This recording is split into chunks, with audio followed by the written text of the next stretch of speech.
Just three ordinary guys trying to understand the crazy world around them. We don't have all the answers, but we've got all the questions. You're listening to Just Add Bourbon with Jimmy, JD, and Brad.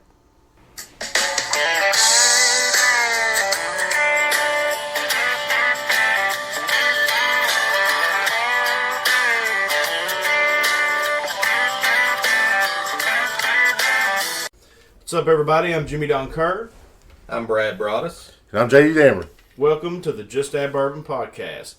Got a special guest with us today. One of my friends, probably all of our friends actually, and what I like to call a local celebrity, the J-Man, Jason Wefenstette. What's going on, Wef? What's going on, guys? Honor and pleasure to be here, and thanks for having me over today. So, I asked Wef to come in because the topics that we're going to kind of talk about today are sports related, and I mean, if you know Jason at all, you know that he's very, very involved in the local community when it comes to youth sports, and he has a daughter who actually will be playing some college softball next year at Alice Lloyd. Is that correct, Jason? Yeah, she just actually started playing here a little bit of fall ball this last weekend there, so cool. she's got a couple games under her belt.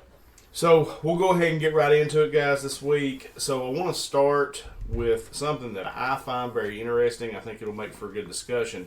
There was a Democratic congresswoman in California that actually brought to the floor a bill that will allow student athletes in the state of California to actually be able to be paid based on their likeness or their name. And it actually passed 72-0 in favor of that bill. So it goes on to the Senate in California and then on to the governor, who can either veto it or sign it into law. So that would allow student athletes that go to school in the state of California to be able to be paid. And that has been a conversation that has went on for years of whether or not actually student athletes should be paid. Yeah. So, JD, I'm going to kind of start with you on this one. What's your thought process on what's happening out in California? Because this could essentially end amateurism as we know it with the NCAA. Well, sure. And also, if it ends up in a state bill, which I think this is, it really gives them a hand up on the rest of the country, right? If you're a 19-year-old student coming from nothing, from nowhere, right, but you have been gifted with these abilities to be a good athlete and do things, you're going to go to California and get paid for it right now, right? Which is good common sense. Now, I will say that Emmer, the guy that's the president of the NCAA, did come out and essentially told them that he wrote them a letter to the Congress people that said, look, do this at your, I guess beware, because if you do this, then essentially you get paid. You're breaking every NCAA rule there is, and you will no longer be eligible for the NCAA tournament. You'll no longer be eligible for any of that. But the thing with that is you're in one of the states that could carry its own program. You've got Stanford, UCLA, USC. You've got the population. You've got a number of schools. So to your point, if the players start flocking to California, then are people going to want to lose the money, or are they going to follow suit? And I think you would get to a point to where the NCAA itself would figure out, it's going to be kind of rocky from the beginning, people figuring out, okay, what is this or how does it work? But once you see it's going to get the players and everybody wants to follow suit, the NCAA will have to get on board, or because they won't be relevant anymore.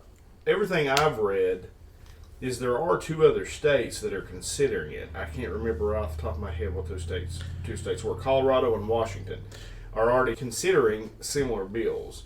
Now, I've also heard North Carolina is.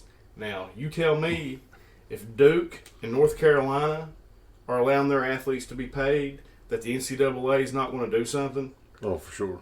Because if they're allowed to do that, because they're not going to take Duke and North Carolina out of the, let's just say basketball, out of the NCAA tournament. That's the biggest money-making event that goes on in the country, and they're not taking them out. So that's what I'm saying. What's happening in California right now could change amateurism in the NCAA forever.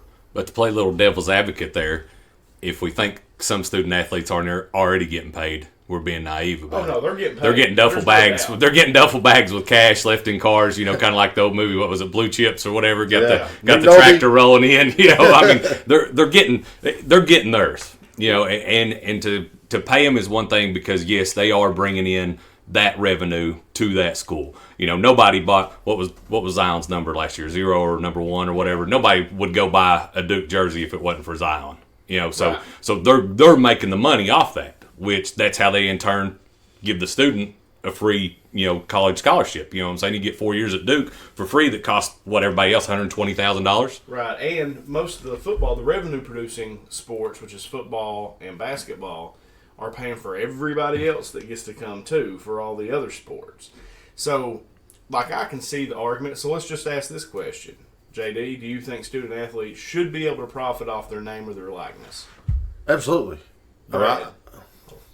Absolutely. Wef. Yes, sir. All right, me too. So go on, JD, and explain. Well, so I looked at some numbers and doing some research for this. And this the earliest I could find, or the latest I could find, was 2015. And I'm sure these numbers are higher now because it's not done anything but gone up. But the NCAA sports, according to Business Insider, made $9.15 billion. $9.15 billion annually, guys. Annually. And they're paying the college athletes 0 on the books, right, Wef? Right. On the books. So, even if they give them these guys scholarships, what's coming out of the college's pockets? Nothing. Nothing really, because they're making money off their image, their Right. likeness, and selling Even if they tickets. didn't make money, they're making. Let's take University of Kentucky for example. Mm-hmm. How big is the freshman class there? 10,000.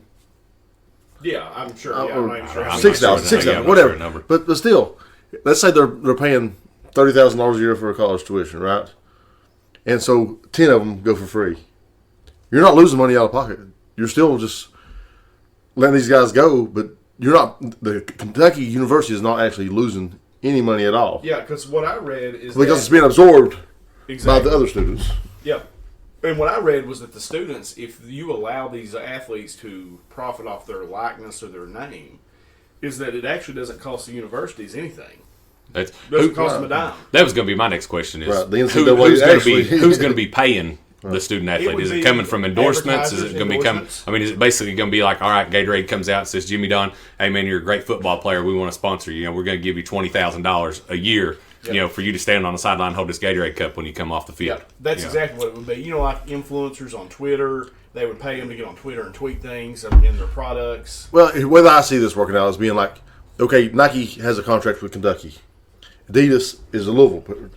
So, you know where you want to go and what company you want to support. And they know what you're going to get paid when you go there. You're going to be wearing our Adidas brand. You're going to be on the cover of NCAA football. And Adidas is going to pay you $20,000, I mean, whatever, annually to. Well, and that's what I think the slippery slope is all right, you take right now, I agree with you, Wef, 110%. There are cats getting paid right now. As we sit here. Why you gotta say cats, man? Why you gotta say cats? Blue Devils. Blue Devils. Tar Speaking of Heels. that, just a real quick side note. Did you see Stephen A. Smith had tweeted something, and Gilbert Arenas actually sent a tweet out that said he knew for a fact of 2 people who had been paid to go to Duke over Kentucky. No, he didn't say paid to go to Duke over Kentucky. He said, but who would go to Duke over Kentucky? Right. I didn't hear that, but I did listen. I listened to a morning sports show in the morning on there, and the guy that was on there said he personally knew of 2 guys that took duffel bags with $200,000 to go to X school or whatever it was, that they were going to on there. No duffel bag full of some cash in there. It changes your mind real quick, especially like you said, JD. If you come from nothing. And you can go to California and you can get paid right now and in college and then know that you're going to have a great career and go to the pros. Sure. And you've already got that much money banked before you ever get there. I mean, it's a game changer for All right, California. So for my liberal friend, JD, All right. college basketball's king. The Kentucky Wildcats, best program in the country. We all know this. So you allow athletes to be paid Right. for their likeness or their image. So what's going on behind the scenes now comes to the forefront. So Cal, let's just say, or the University of Kentucky, is going to have a list of endorsements lined up for the top dog athletes, whoever they are. So with the football team, whatever, they'll have endorsements lined up. So you know what happens? The rich get richer and the poor get poorer. Sure, that is a very well thought out concern. But I think the way you handle that is with a cap. Just like, even the NFL or MLB have luxury tax with their cap. But and you cap it. You know, NCAA one. Okay, Kentucky makes so much money a year, so you gotta provide this much money a year, or you can't provide over this much money a year, and you put a cap on it, and I think it helps even out the playing field. That's a good thought. I like that, and I hadn't even thought of that actually. I was just thinking like you let Kentucky, Duke's already paying them, so you let Kentucky, Duke, or whoever. They'll just line up endorsements for these big guys, and these smaller places will not be able to compete. Sure. Who it will help though is you may have a tennis star, a golf star, like the girl that ran track at UK. What are the golf people like J.D. Holmes? I'm sure he could have got that paid. Can make some money. You know, for these, because a lot of times you'll hear people and they'll say, well, you know, the athletes have it made because they get a scholarship and they get to be popular on campus, and you know, that's right. But I think what people don't realize is it is a full-time job to be a college athlete. And, yes. You know, when I was in school, you had practice all afternoon every day in the off season. So I had to, you know, all my classes had to start at 7 or 7:30 in the morning because you had to be able to get done. So then you would go practice for however many hours or have games. And then I would get done at 6 or 7 o'clock. And then I had a work study job from 6 to 10, and then you still have to go to class. Now, granted, there were certain things you could get out of. I mean, that part of it was kind of nice. But how much money do you think I made working 3 or 4 hours a night, 4 or 5 days a week? Right. So yeah, my school was paid for, but you still have to live, and you can't work the same hours as other people. So, you know, and one of the arguments that you hear from a lot of the coaches, like I heard, Sweeney from Clemson made the comment about, no, you know, I don't want to be in this anymore if they aren't going to be amateurs. And he's one of my favorite coaches. I got tons of respect for the guy, but on this particular issue, then how I would combat that is to say, okay, well, if this is going to be amateur, then the coaches should be like high school coaches, right? So how about you get a stipend instead of a $5 million contract? And let's see what happens there. Because I understand there's problems with this. I know that there will be a lot of things that will have to be worked out, and it will not be perfect.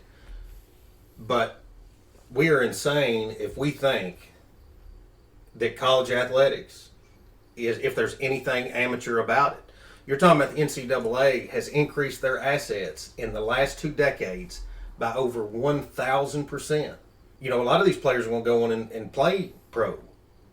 Yeah. But you know what a lot of them is? When you say a lot of them, because it's the names you see on ESPN. Right. A lot of them are. About 5%. Right. So for the 95%, even you think for football, you know, the quarterbacks, the running backs, the receivers are the guys that get all the credit. But how many big linemen have played for your favorite teams in the last how many years, and you have no idea what their name is? Right. Nobody knows who they are unless a penalty flag gets thrown. Well, these guys show up to campus, and so they can get a scholarship. They're already big dudes. So they get beefed up. They get on an exercise program that they could never maintain in their normal life after school to try to take care of their body in that way. Right. So they come in, they gain 50 pounds. 40, 50, 75 pounds of pure muscle. They're exercising, they're doing this stuff. Then they blow their knee out. They have to go get a real job. They're 200 pounds overweight. So when you talk about, to me, you're talking about one of the greatest exploitations of, you know, just in college sports. And to add to what's your time constraints, man, not only, when you're talking about a 19-year-old kid, you know, when you graduate high school, you don't really have no real life skills. You can't go out and find a good job, right? Right. So you got all this, you get a scholarship, and not only do you have practice every evening, they don't even take into account the weight training that has to go on and all those other things. I mean, it's a full-time deal to be a college athlete. I just don't see anything wrong. I don't think we should go excessively and give them $100,000 a year, but I don't see nothing wrong with $10,000 a year and let that person, you know, live comfortably through college and be able to really commit themselves to that. You know, I've seen a lot of, in my time, you know, I'm 40 years old, but even in my time, I've seen a lot of good talent in people, and I can't remember the kid's name. There's a kid at University of Tennessee who was an amazing quarterback starter for the University of Tennessee football team. Coming out of spring training. And that summer, he got kicked off the football team. You know why? From stealing from a grocery store. Because he was hungry. Well, there was the guy that was in the NCAA. Was it Peter Warwick for Florida State years ago? And he was in a clothing store, and they were giving him, huge discounts on clothes. Yeah. And it was a big thing on the news, and they made this big deal, like he's a criminal because he's taking advantage. He's a 19-year-old kid, man. 19-year-old kid who, besides fame on TV, doesn't come with any money. Mm-hmm. There was another kid. It was like Kimball Walker or somebody like that. Jameis Winston a couple years ago got caught. They were giving him crab legs, or whatever in there at the grocery store, and he got in trouble for it. Yeah, he actually said, we only get this much to eat, and he said, look, we do nothing but work out, and our body needs. So how many calories are you burning, man? Right. He said, and we can't afford to go and eat. I said, so that's I don't know. I think they should be paid. Now, what about the argument that a lot of people make, and I think Brad probably kind of made this argument just now, but a lot of people will say, well, they're getting a free education.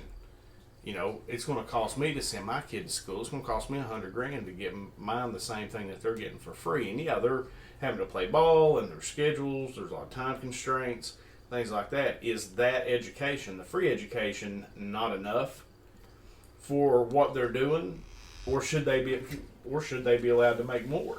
Because I think Brad probably speaks to that, has spoke to that already, is that, look, what they get is very limited. Yeah, they're getting their school paid for. They get to go to class and do all that and get that paid for. It's just what they can do outside of that. Because any college student can work. I worked all through college. So any college student can work and make as much money as they possibly can, unless you're an athlete. Yeah, and I think that's where you find the problem at in there. Like Brad said a minute ago, college, played baseball in college. You get up, you had 5 o'clock workouts in the morning, you had class, you had individual workouts in the afternoon, you got practice after school. You've got to go to study hall. You've got to keep the grades up. You've got games that you're missing, classes that you got to turn assignments in earlier than other people had to turn them in, or take a test 2 days earlier than everybody else, and you didn't get the other study day that you had in there because you're going to be in Illinois this weekend playing a tournament or something, and that's, like I said, is it fair? Probably, it's never going to be completely fair. Like I tell my kids, life isn't fair. It's not fair. But I think if you're out here, if you're earning this college or this university millions of dollars a year because you're out here shooting basketball or playing football, you deserve a little extra. There's got to be a little give and take here, and they deserve extra because they're making millions of dollars for these universities to spend however they want to. Tim Tebow, I heard him talking about this, and I usually like Tebow and what he has to say, but he goes on and talks about, he said, my jersey was the third best-selling jersey at the time when he was at Florida, and however much money they made, he said, but I never thought about it because, go Gators, and I was there, and the pride that I took in the university and the opportunity to be there, and that's all great, I get that, but that's easy for Tim Tebow to say because he has had a successful life after college football because of his name. But if Tim Tebow had blown his knee out and was trying to figure out how he was going to put food on the table the next week, and he saw these same cats saying, these same guys that are making billions off of these kids saying, no, you shouldn't be able to make any money, he might have a different take. Well, Tebow had a pretty well-to-do life too, I think, before college. That is the main thing. Here's what we need to keep in perspective as we debate this. Not everybody has the same support system you got. The guy that comes from Martin County, Kentucky may not have as much as the guy that comes from Cincinnati, Ohio, or some of these bigger places. And so, I know Tebow was a homeschool kid, so I'm going to go ahead and make the assumption, maybe wrongly, that his support system and his family was pretty close. And they made sure he had what he needed. That's not true for everybody. Especially some of these inner city kids, man, that, they go to college and they probably don't see their parents at many games because, they can't make it there. Because dad's working at the factory or the, steel mill or whatever. Right, and if you watch Last Chance U, a lot of these kids are coming from broken homes. Yeah, Their dads don't even care. They're in jail. And that's the part. If one of those kids has an opportunity to make a few dollars and make their life a little bit easier, maybe make their mama's life a little bit easier, For sure. then I just don't know what's wrong with that. To me, if you're using your likeness and your image and your name, Make other people money. then and you can make yourself some money from that, I think that's fine. And you're not hurting the university, you're not hurting any of the other athletes, you're not hurting anybody else. You can just make money because the free market says you can. Then you do. You know, I mean, or that's how I see it anyway. See, I think this is really an antitrust law issue. Like, I feel like they're putting a cap on what you.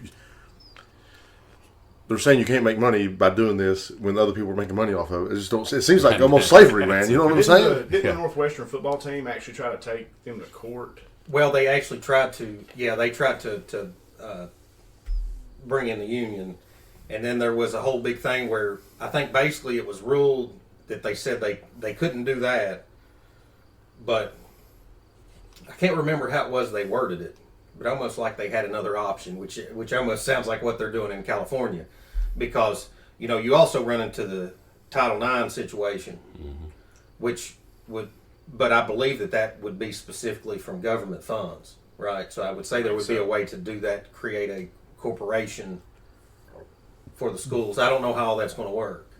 But again, I think it's just the point of really addressing, are the kids being taken advantage of in this situation?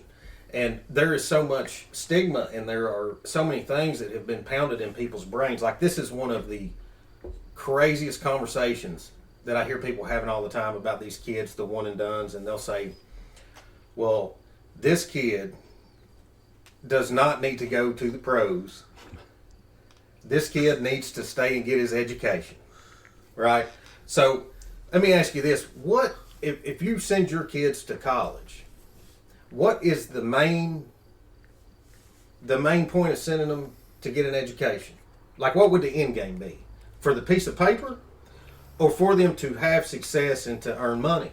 A career, yeah. Right. It's always So been a career. how ridiculous is that? Is if you take that same kid you're talking about that's coming out of the hood, doesn't have the finances or the support staff or whatever, so you're going to say, no, don't sign that $10 million contract. That would be stupid. What you need to do is you need to stay here for 3 more years, take a chance of getting hurt, so you can get that piece of paper and make $40,000 a year. How ridiculous is that? Yeah, no, you're right, because that's what they are actually going to college for, is to get those elite athletes are going to college to get to the next level. Just like we're going to college to get a business degree so that we can make some money when we get out. That's what it is for them. Now, one thing that I'll say about that, though, if you go to this to where they are able to make money, then you could see a shift, because you're going to have more, especially middle class kids, which if they're able to bring some money in, might not be the same sense of urgency to where they could do some different insurance plans and different things. So I think you would actually see, rather than the one and dones, you would actually be able to watch a Kentucky basketball game and see 3 or 4 players out there that you've been watching for 4 years. Yeah, because that never happens for us anymore. I mean, most of these guys are coming in and going to the pros, which is fine. More power to them. I actually like watching the NBA game now because of that. But I agree with you. I agree with what you said 100%. Now, you know, I get where people could have that argument. You know what I mean? That, well, they're getting an education. I get it.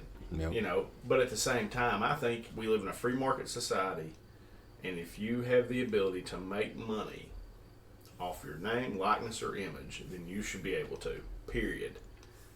And at the end of the day, because we all know these colleges are making billions. The NCAA, I think last year was an all-time record for the NCAA tournament. It's one of the biggest sporting events in the world. And these kids are being drugged all over the country and playing, like I said, risking injury, I mean, whatever. Yeah. And not getting a dime for it. Now, is every kid on the team going to get paid? No. But they are going to get their education. No. And they're probably happy with that. And you know, that's something you can work out. Even as if you're a coach recruiting a kid, and you're like, look, we're going to give you $10,000. We're going to give the starting quarterback, the guy we project as being the starting quarterback, he's getting $20,000 this year. And that's life, man, right? Right. I mean, that's how things go. So, no, you don't have to pay every kid. The kid that walks on, you're probably still not going to get paid. Like I said, if you've got the name recognition for somebody to actually want to pay you to do an ad, right? Okay, That's but life, maybe man. the other kid doesn't have it. That's Right. fine. That's how that's just how it goes. Yeah. So, if we're ready, we'll move on to our next topic, and this is probably real specific to me and maybe you all too, because I was at the Kentucky game last night, acting like a crazy fan. My voice is all jacked up today because I was screaming like a madman last night. And so the next topic I really wanted to focus on is adult fandom. And can it go too far? Do people take it too far? You know, is it because, like, for me, okay, I'm not necessarily, if you're born in Kentucky, you're a Kentucky basketball fan. Right. From the day you're born until the day you die, you are a Kentucky basketball fan. We are the Big Blue Nation. You are born into it. Period. My grandmother, no joke, part of our routine was going to my grandma's house when the Cats would play. And that was before we even had TV. And we'd listen to Kaywood on the radio. And she would cook. Okay? Right. Me, my dad, my uncle. My sister would come sometimes. My other cousins would come sometimes. But it was always me, my dad, and my uncle, and my grandma. If the Cats played in the Maui Classic and they played at midnight, we went to Granny's at midnight. Really? And watched the Wildcats. Or listened to the Wildcats, whatever. Awesome. And that has moved on to me being a massive football fan. Now, I'm not necessarily like a huge pro sports fan. I like pro sports. I just like sports in general. Right. So I watch a lot of pro football. I've started watching the NBA because the Cats are there. You know, we've got a bunch of Kentucky Wildcats there. But now there are some people that can take it too far. And I don't live or die even with the basketball team. If they win, great. If they don't, well, it sucks. But, you know, I'm going to live and get through the next day. So, do you think adult fandom can go through too far? If there was 1,000% yes, then I'll take that one. It's like what is it, the emoji on Twitter or Facebook? 100? 100, yes. Yeah, for sure. You can take it too far, man. Like, and here's an experience I've had personally. I'm a huge Kansas City Chiefs fan. I love the Chiefs, always have. So, it's probably been 15 years ago. I went to my first Chiefs game up in Cincinnati. We were 9-0. The Chiefs were 9-0, and Chad Johnson says, next week they're going to be 9-1. So we roll up there with my family. We're all wearing our Chiefs gear, decked out. And the way you're treated at a different stadium when you're wearing the opposing colors is crazy. Like, there's no other atmosphere where you would treat somebody that way except at a sporting event. And people just lose their minds. And I mean, I was cussed. I was harassed, yelled at. I mean, so yes, people can absolutely take it too far and spend money, you know, on autographed jerseys and helmets and stuff. And just, guys, it's just, at the end of the day, it's just a game. It's just entertainment. And it's just a distraction. That's just how I see it, man.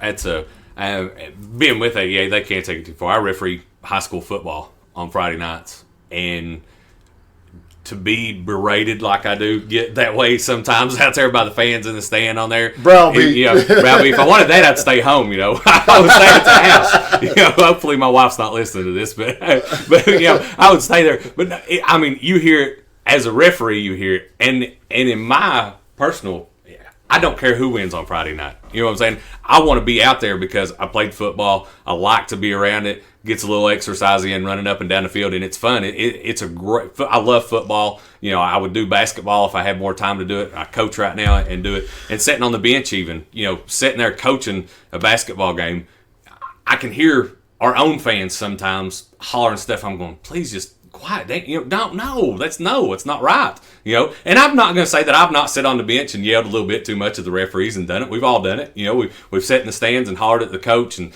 put this one in. Why'd you do this? Run that play. Don't go for it on fourth down. You know, or whatever on there. You know, I mean, and it's so easy to sit there and be the Monday morning armchair quarterback. You know, to sit there Monday morning and go, well, if I was coaching, I'd have done this. You know, and as a fan, you get into it and you want your team to win so bad that you do go too far sometimes. And I mean, you see it all the time, fights in the stands. You know, and like I said, it's crazy that people will go that far to do something like that over a sporting event. You know, it's supposed to be fun. You know, I mean, I remember taking, you know, Bryce to his first Bengals game, you know, coming there and he's going, man, this is awesome. I couldn't imagine if somebody would have gotten a fight right in front of me over being from the Bengals or being from the Patriots, just getting in a fight over that. I mean, it's great to have that rivalry, but I mean, it's a game. It's not, what I'm saying? Yeah, it should be in good fun. I mean, if I want to tell you Tom Brady's terrible, and who cares at the end of the day? Who cares? At the end of the day, neither one of us are getting that check that they're getting. So, I mean, just, watch the game and have fun with it and go on.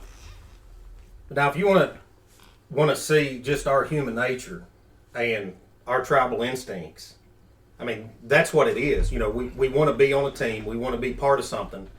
Like, have you ever thought about how crazy it is that, like, we could sit here and talk about Kentucky football or Kentucky basketball, and we'll say we. Yes. We. Absolutely. All day. I never stepped foot in a classroom at University of Kentucky. I was never affiliated with University of Kentucky in any way in my life. None of us here were.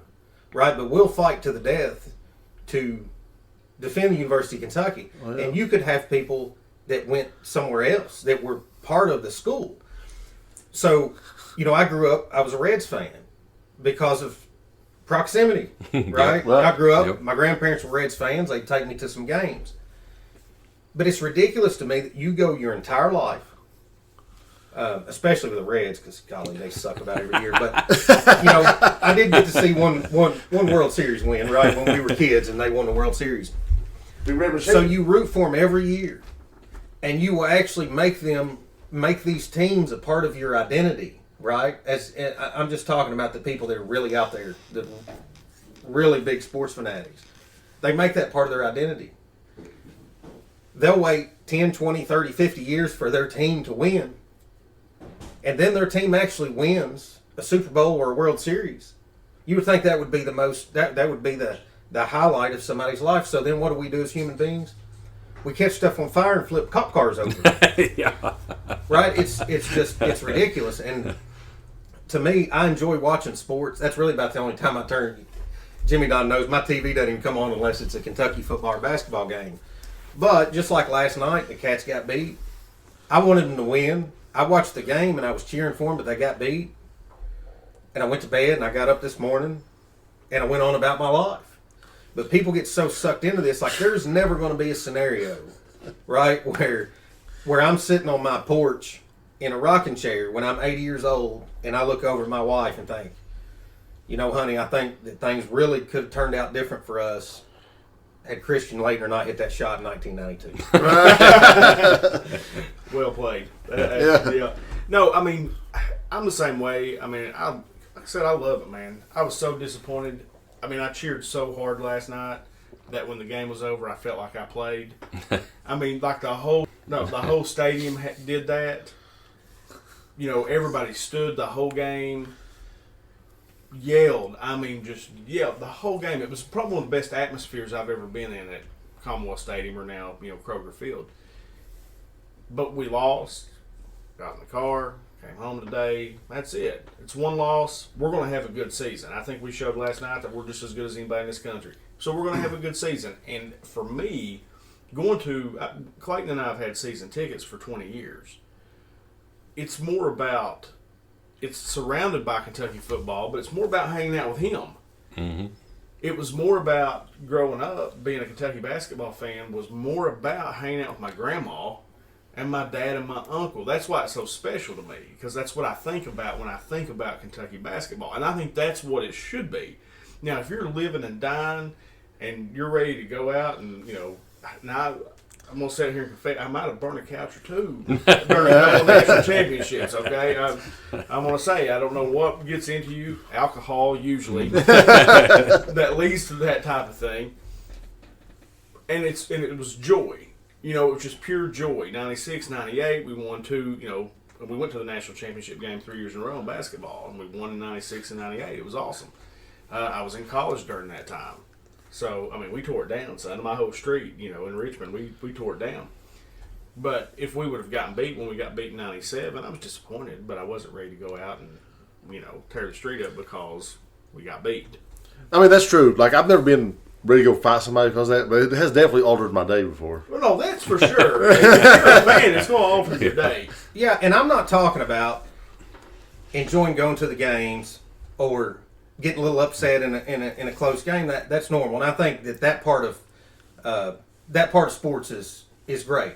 Because sometimes you just want to get away briefly. Emphasis on briefly, right? Like, yeah, for sure. Yeah. You've worked all week. You've had stress. You've done what you needed to do. You took care of what you needed to take care of as a mommy or a daddy or a employee or whatever you're doing. And you need some mindless entertainment Sure. to escape briefly. But for a lot of people, it is a constant, like I said, it becomes part of their existence. And if you go back, some of these old cats like H.G. Wells, there were some guys that talked about that stuff back in the early 1900s when you had baseball, but sports weren't like they were now, that specifically talked about putting stadiums, right, like in the Roman Coliseum, putting stadiums all over the country to get sports to a level to where you could keep individuals from being involved in society. You could almost dumb them down. Bread and circus, right? Well, you look now, there are people, I'm sure you know a ton of people, that could sit there and tell you every stat from every Kentucky player, every Reds player, every Bengals player for the last 25 years. They could break down anything you want to know, but they have no clue what just happened at the Board of Education on something that is deciding their children's future. Right, a real impact, right? Right. And here was something like, I wasn't born in Kentucky, but I consider myself Kentuckian. I was in Kentucky National Guard, all that stuff. Love Kentucky. But I was born in West Virginia. And so when I moved to Kentucky, everybody was like, BBN, I bleed blue. And I was like, no, you don't. You bleed red like everybody else, And it was foreign to me, though. Like, that's probably something, I'm sure, Jimmy Don, you heard from the time you was able to understand the English language. We bleed blue in this house. That's right. And Brad, probably same for you and Jason both. No, I was born in Oklahoma. Oh, well, so I didn't move to Kentucky till I was 7, and that's the way it was. I was a Sooner fan, right. And I come to Kentucky, and I was like, "What is these guys? These people are crazy. They've lost their damn mind." I was like, these people have went nuts here. We like to watch the Sooners, Oklahoma State and stuff. We go through them, and my brother went to football camp at Tulsa, Oklahoma is big in sports. But like I said, in my opinion, coming from there to here, the following and just the craziness of the people here is crazy. Like I said, it's almost bred into you from, like Jimmy Don said, from the day you're born to the day you die, you bleed blue. You're a Kentucky fan. I'm not doing it to my 2 girls right now. Same. Kentucky's like the only place on the planet where people are planning funerals around basketball. Yeah, if you plan a wedding when the Cats are playing, you damn better have that game on at the reception. Yep, exactly. You don't play, not during March. You better not be having a wedding. So, all right. So I want to take the same conversation about fandom, but I want to slide it to a more local level. Okay. Here we go. With youth sports and parents and the way they act at youth sports, there's a sign hanging at the ball field, the softball field and baseball fields down here. And I cannot remember exactly how it goes, but it's something like this. Your kid's not going pro today. Your coach ain't professional. Your coach is not a professional. The umpires are giving up their time to be here. So basically, relax. Yeah. And I know all of us, everybody sitting in this room, has helped locally coach a team, gave money to sponsor a team. And it's one of the great joys of my life, and I am not joking, is being at that softball field with my girls, my 2 daughters, and the other 12 girls on our team. I've never coached a thing in my life. But the guy that coaches our team lets me help, and I love it. There's not another place I'd rather be. But sometimes you're standing over there, and a parent doesn't like what you did with their kid. And all you're trying to do is give everybody an opportunity to play, because what I do is developmental, it's young. You're not so serious, but boys, it is like it is the Super Bowl. Every day. So let's talk a little bit about youth sports, how important it is for kids to be involved in youth sports, and let's talk about the fandom of the parents, and adults when it comes to youth sports. So, Wef, I know as long as I've known you, you've been involved in something here locally. I'm just, recently kind of involved. So kind of talk a little bit about your experience with it. Well, it's been a great experience. I've coached youth league football, won championships in the West Virginia League over there with the youth league football team in there. Coached girls basketball, coached softball, coached middle school baseball, coached a lot of it stuff. And there's nothing, in my opinion, like you said, it's the greatest time ever. If my job allowed me, that's strictly what I would do. Would be coaching something. You know, I still help with the girls basketball at the high school level now. Still help with the softball, you know, in there and stuff. And now my kids have all went on, and you know, and my son went to the University of Kentucky. He's a second lieutenant in the Army now. My middle daughter graduated from Alice Lloyd. She's going to PT school. My youngest daughter's playing softball at Alice Lloyd. So, you know, I've been around, like you said, all the sports all the time, from refereeing to coaching to being a parent. And it's an awesome thing. But like I said, like we talked about earlier, at the end of the day, it's a game. You know, and what we do, I don't think anybody intentionally says, little Susie sucks, I'm not going to play her. You know, I think at the young level especially, coaches should be trying to develop them. And that's what you get. And what I see a lot of times is, in a small community like this, we don't have enough skilled, or, lack of better words, you know, coaches at that level. So we take a mom or a dad and say, hey, you're going to coach this team. You might not have ever coached a team before. So you might not intentionally be teaching the kid wrong, but what you're doing might not be right either. You know, and that's what you see a lot of times in these small communities.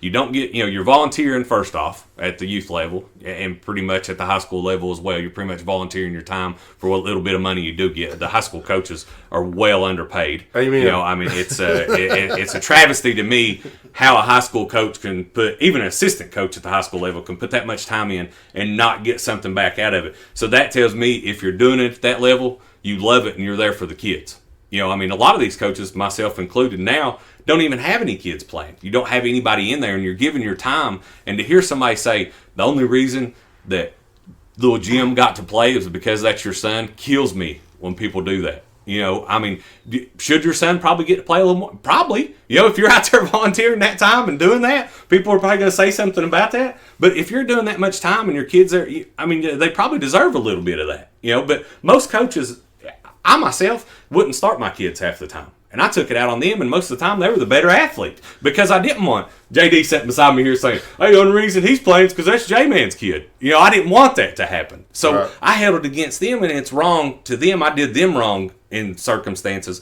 because of the parents doing stuff like that. And that's one of the things, you know, I've coached my kids from, actually, since I moved back to Martin County 10 years ago. That's one of the reasons I moved back. Like, I wanted to really be involved. You guys remember the Dateline thing?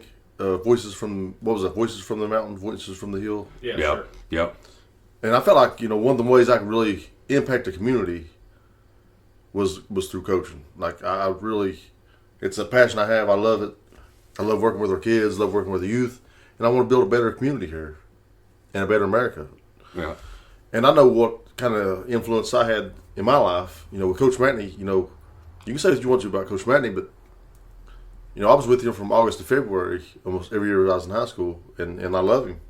And I'm turned out as good as I did, a lot because of his influence. But it is hard, man. The parents, I'll give you an example, Jimmy, you can relate to. A couple years ago, we did a softball all-star team.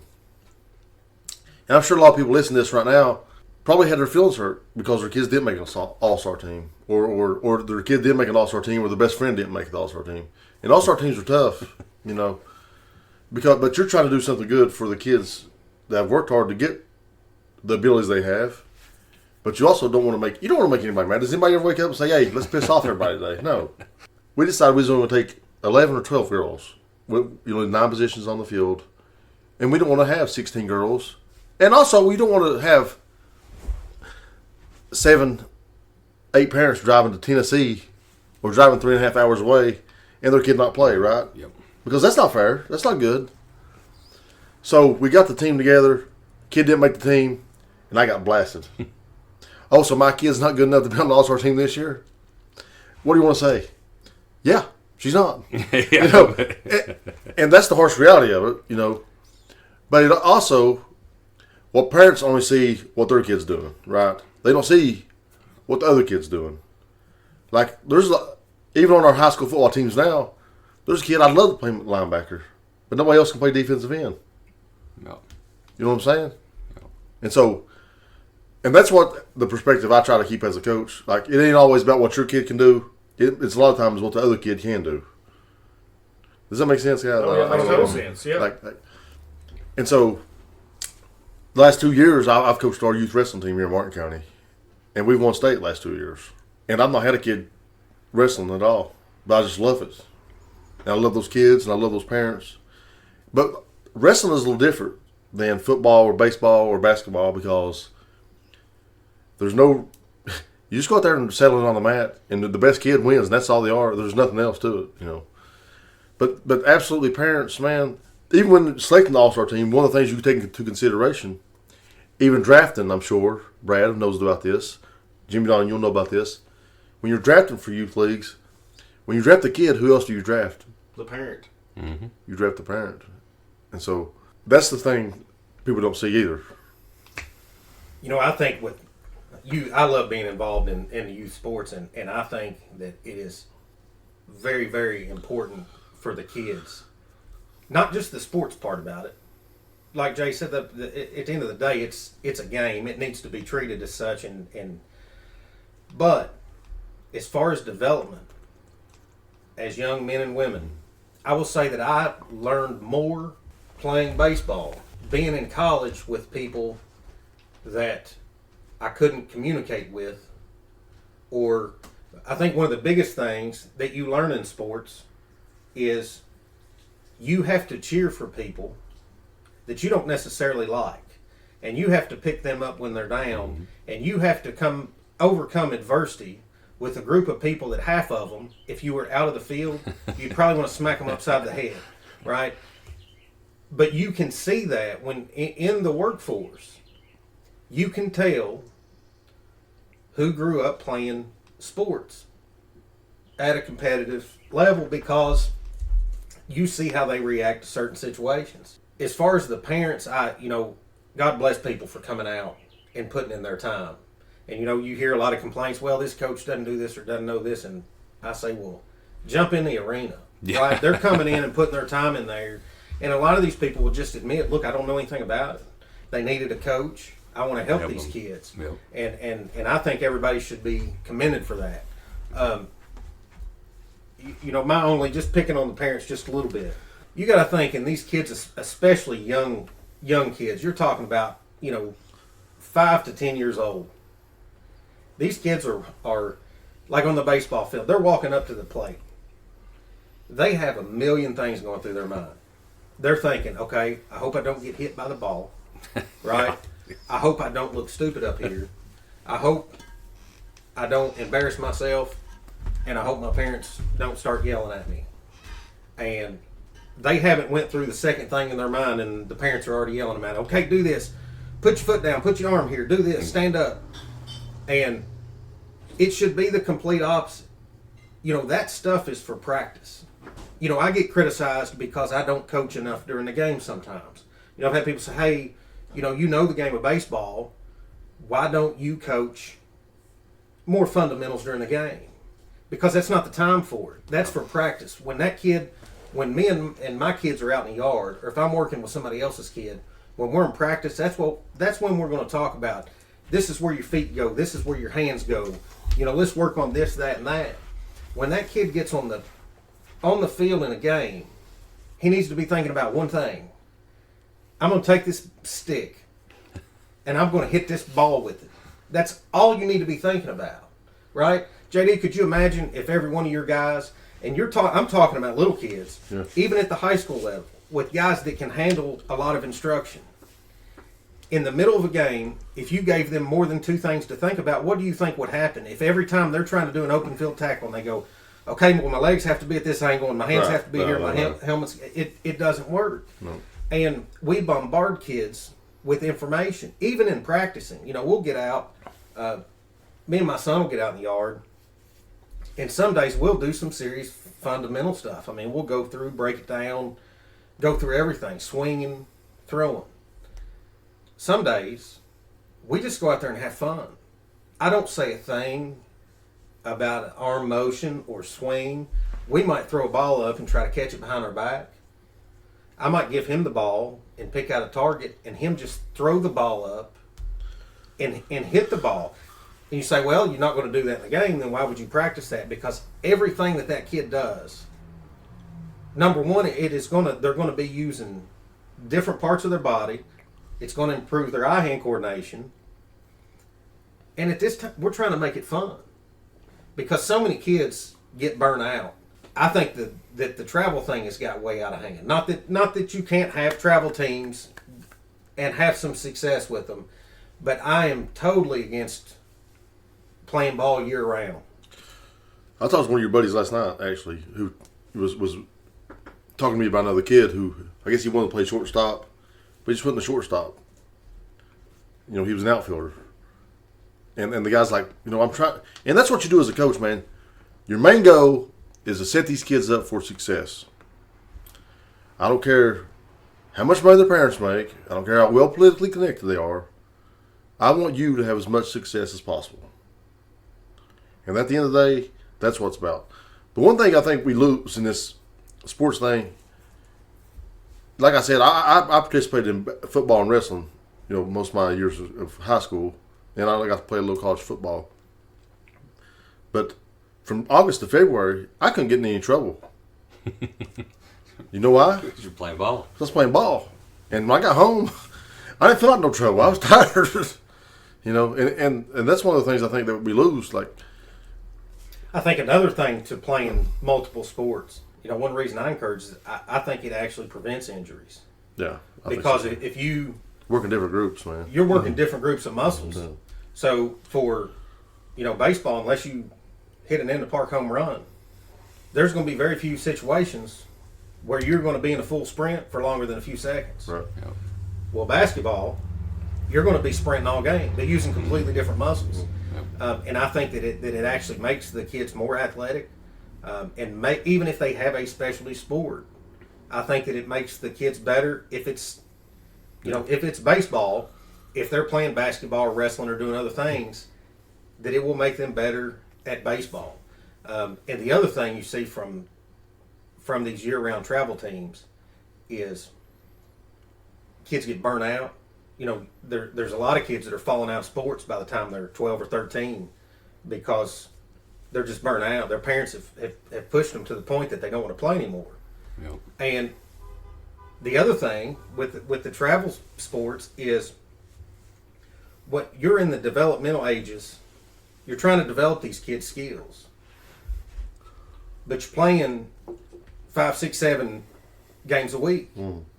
So when a kid is 10 or 12 years old, would they be better to play 5 games on a weekend and practice once, or practice 5 times and play once? It's true, but and I don't want to be too harsh on parents because I think the parents have good intentions. Like they want their kids to be best, they want to learn a good work ethic, and to really go after something they want for it, right? So I think, it's like everything else in life. You got to find that balance, right? And it's hard to sometimes because oh man, did you see Joey throw out from third base the other day? Man, he's got an arm. We need to really develop that. And it's not coming from a bad place. Good intentions. But if you went through and got to interview everybody in the major leagues, in the NFL, and in the NBA, how many people do you think would find that are going to say, well, the reason I'm here is because my parents made me play and they really wanted me to be good? When I was 9. Right? There's an internal drive. That's why you'll see these people go in the 47th round that end up being elite ball players because of the drive on the inside. And I think that if you push so much on one side, like I said, it's obviously it's good. It's all, the intent is good, but the kids that will succeed are the ones, in a lot of cases, that don't have the opportunity, so they push harder and drive harder to get there because they want it, not because their parents want it for them. And the extreme case, I know parents from Paintsville who've already got their kids' nickname patented. So when they go pro, nobody else can have it. Really? That's a true story. Like you were talking about, I think some college coaches have hit on this. They would rather recruit an athlete that played 3 sports than played 1 sport because of, like you said, they know they can run, they can catch, they can throw. I'll take an athlete over a football player all day. An athletic person, and people talk to me all the time about stuff when I'm refereeing. They're like, oh man, how good was that kid? And I'm like, he's really not that good. He's just athletic. Athleticism will take you a long way if you've got it, and it'll help you. And that's as a coach, like you just said, I'd rather have an athletic kid than one that was, this superstar over here that could only do one certain thing. If he's just shot threes, I'd rather have this kid that could play defense and play offense, do everything than there's just the one kid that can sit out there and I know every time I throw him the ball he's going to hit a three. That's great, but can he play defense? Can he do this? And in football, the same thing. Can he run? Can he catch? Can he tackle? Can he do that stuff?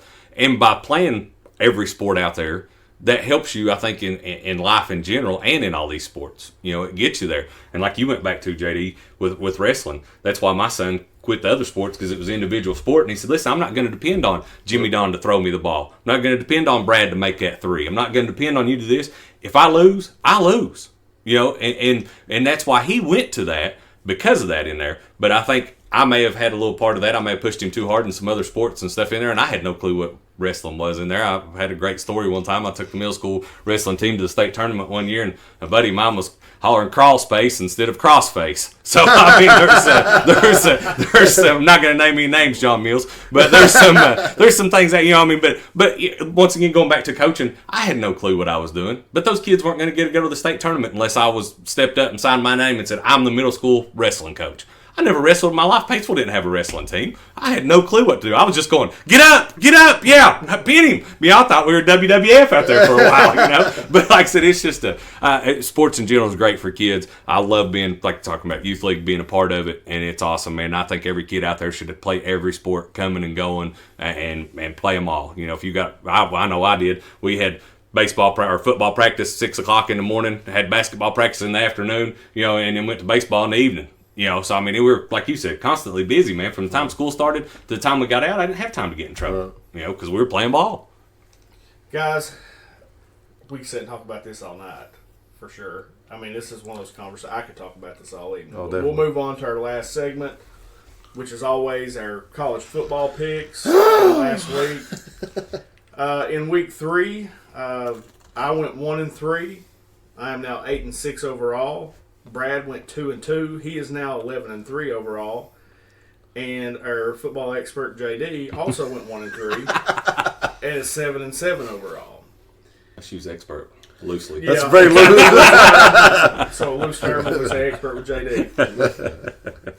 Wasn't a whole lot of great games this past weekend. Not a lot of ranked teams. I really think probably one of the biggest games in the country was actually Kentucky and Florida. Yeah, for sure. And unfortunately, Kentucky came out on the downside of that. We could have easily won that game. I mean, on TV, I was there. I guess maybe you guys watched it on TV.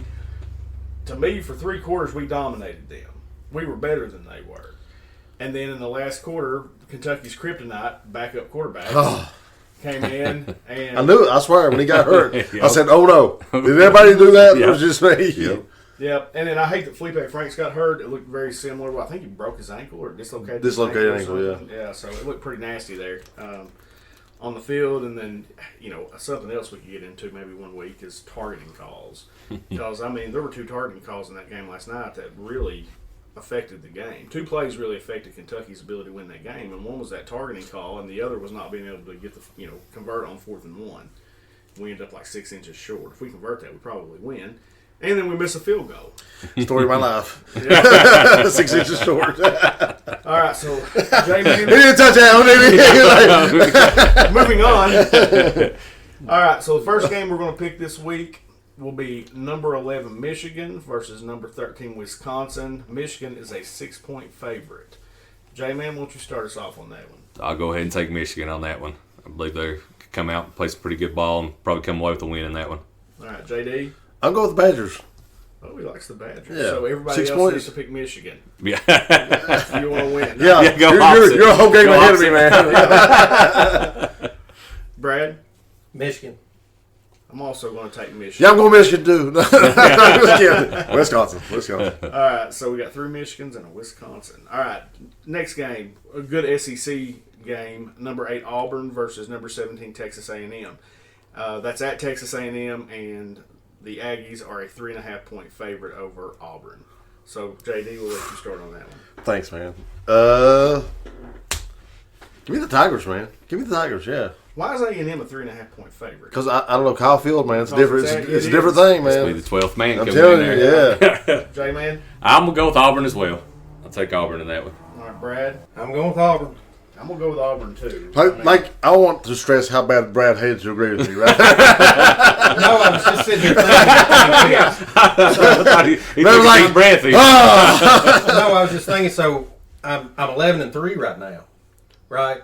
So if I really want JD to have to wear this, Oh, so Brad's going to start picking first. no, you pick first, and I'll pick the same thing you pick every single game, and we'll win or lose together. Right. And then I would win at the end. See, Jimmy Don, you've been picking me first, man. Yeah, That's see? a win. Right. That's a win for us. You're going first every time. No. All right, next game on the docket, Tennessee versus number 9 Florida. Florida's a 14.5-point favorite. Do Brad. the Gators cover? Brad, you start this one. Florida. J-Man? I'm gonna go Florida as well. Bad as I hate to. Same. I don't Yeah. think Tennessee's I guarded. don't think. Tennessee I can don't beat think them, Tennessee yeah. can beat him even with a backup I mean, quarterback. they did beat Chattanooga yesterday, who's a Division 5 Did they really? And, yeah, they beat them 45-0. But, you know, they've lost to Georgia State and BYU, so, yeah, you got to go. That they with the paid Gators millions all Did day. you all see the Come meme in. the other day? They were celebrating, and it said, "We won the coin toss." All right, so the next game, number 7 Notre Dame versus number 3 Georgia. Georgia's a 10.5-point favorite. I'll start. I'm going Dogs all the way. Who was they playing? It's Notre Dame, Oh. number 7. Oh, South yeah. Georgia 10.5-point favorite. The one team who's always overrated is who? Notre Dame. Give me the Dogs. Yeah, give me Georgia as well. I'm taking Georgia, and I actually think Georgia will not just cover that 10-point spread. I think they will beat the brakes off of them. That's my national championship pick. You know I'm one of the Yeah. Dogs. No, and Georgia looks mean. I should get points for that, by the way. If they We're win. still wearing that t-shirt. We are going to make America great again by making JD wear that hat. The last game is number 16 Oregon versus Stanford, and Oregon is a 1.5-point favorite. Give me the Ducks. That's a pick 'em there. I've not seen either one of them play. Where's that? It's at Stanford. At Stanford. I'm gonna go with Stanford just because they're the home team. I'm taking Stanford. I'm taking Stanford. I'm going to Oregon. And for some reason, That's right, Jimmy Don. Well, we were both 1-3 this week, JD. And we were 1-3 because we picked 5 games. Because I have now realized that when you're trying to check betting lines on the internet, you need to look at the date. Oh yes. Because we had, I can't remember who it was. It was Texas and somebody in USC Oh, yeah. on there, and I think that was from like 5 years ago. So Texas didn't play USC. Jimmy Don's our producer, by the way. Learning on the fly. But so that's why only 4 games this past week. All right, guys, that'll wrap our show up this week. Wef, we appreciate you coming in. Had a lot of fun with you here. Glad to be here, man. Hopefully come back in the future. Yep. All right, guys, until next week, as we always end the show, no matter how bad your week's been, no matter how bad your day's going, if you just add bourbon, it'll always get a little bit better. Talk to you guys next week.